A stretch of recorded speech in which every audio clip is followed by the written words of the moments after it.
Hi అండి, welcome to our channel Bannu Prasad blogs. ఈరోజు నేను చేయబోయే వంటకం ఎగ్ మసాలా గ్రేవీ కర్రీ. చూసేద్దామా? ముందుగా స్టవ్ ఆన్ చేసుకుని పాన్ పెట్టుకుని అందులో తగినంత ఆయిల్ వేసుకుని ఆయిల్ కాగిన తర్వాత నూనె కాగిన తర్వాత అందులో సాల్ట్ వేసుకుని కారం పసుపు కూడా యాడ్ చేసుకుని మిశ్రమాన్ని బాగా కలపాలండి. వేగిన తర్వాత అందులో కోడిగుడ్లు నిలువుగా ఘాట్లు పెట్టుకుని వేసుకోవాలండి.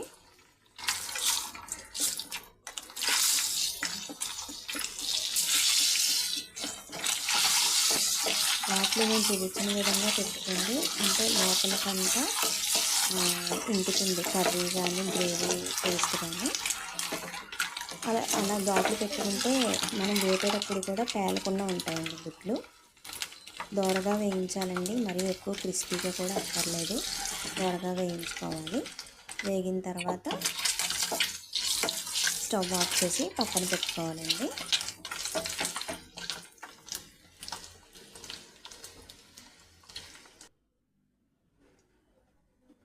తర్వాత ఇంకో కడాయి పెట్టుకునండి, అందులో కూడా ఆయిల్ వేసుకోవాలండి.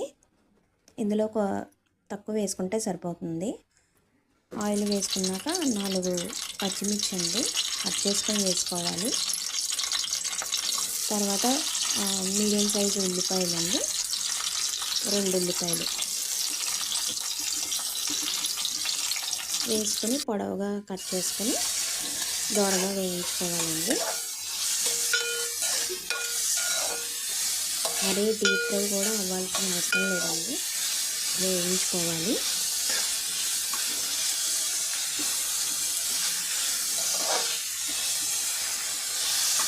ఈ కర్రీ నేను చెప్పినట్టు ట్రై చేయండి, చాలా బాగుంటుందండి. చపాతీల్లో కూడా చాలా బాగుంటుంది, రోటీస్లో వేసుకోవచ్చు, రైస్లో కూడా బాగుంటుందండి. తర్వాత అల్లం ముక్కలు కొన్ని, వెల్లుల్లి రెబ్బలు ఒక 4-5 వెల్లుల్లి రెబ్బలు వేసుకోవాలండి.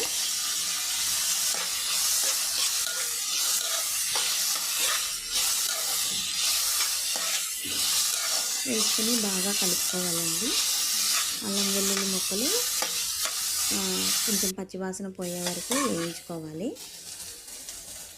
ఉల్లిపాయలు లైట్గా మగ్గితే సరిపోతుందండి, మరి ఎక్కువ మగ్గిన టేస్ట్ వేరేలా ఉంటుంది, అంటే మాడిపోయిన స్మెల్ వస్తుంది. స్టవ్ ఆఫ్ చేసుకొని చల్లారాక మిక్సీ పట్టుకోవాలండి, మెత్తటి పేస్ట్ లాగా మిక్సీ పట్టుకోవాలి.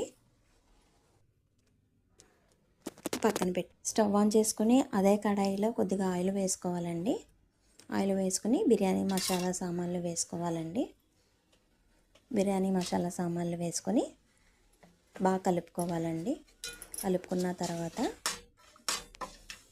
తరిగిన ఒక ఉల్లిపాయ అండి, ఉల్లిపాయ వేసుకోవాలండి. అందులో సాల్ట్ వేసుకోవాలండి. నాకు ఆ వీడియో మిస్ అయ్యింది, సాల్ట్ వేసానండి నేను.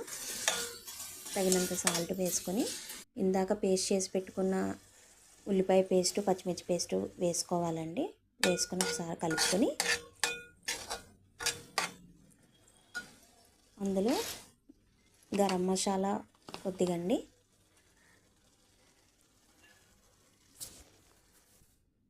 కొద్దిగా చికెన్ మసాలా అండి, 2 స్పూన్లు కారం అండి.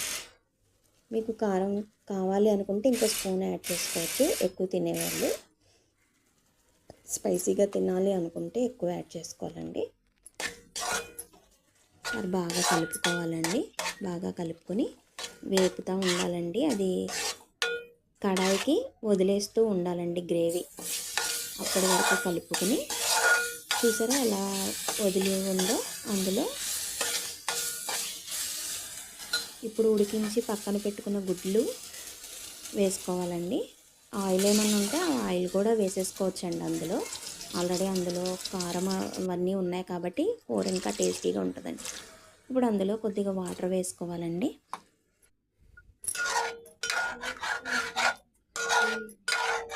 వాటర్ వేసుకొని మొత్తం మిక్స్ అయ్యే వరకు ఒకసారి బాగా కలుపుకోవాలండి. బాగా కలుపుకొని కూర దగ్గరికి అయ్యే వరకు ఉంచుకోవాలండి. కర్రీ దగ్గరికి అయ్యాక చూసారా బబుల్స్ ఎలా వస్తున్నాయో, చూడండి ఎంత స్ట్రక్చర్ ఎంత బాగుందో. ఇప్పుడు ఇందులో కొత్తిమీర వేసుకోవాలండి. స్టవ్ ఆఫ్ చేసి సర్వ్ చేసుకోవాలండి. బౌల్లో సర్వ్ చేసుకుంటే వేడివేడి మసాలా గ్రేవీ కర్రీ రెడీ అండి. చూడండి, చూడటానికే ఎంత కలర్ఫుల్గా ఉందో, టేస్టీ కూడా అంతే బాగుంటుందండి. ఒకసారి తింటే మీరు మళ్ళీ మళ్ళీ ట్రై చేసుకుంటారండి. నచ్చితే, నా వంటకం నచ్చితే లైక్ చేయండి, సబ్స్క్రైబ్ చేయండి, షేర్ చేయండి. ఇంకా మీకు కొత్త కొత్త వంటకాలు ట్రై చేసి చూపిస్తానండి. థ్యాంక్స్.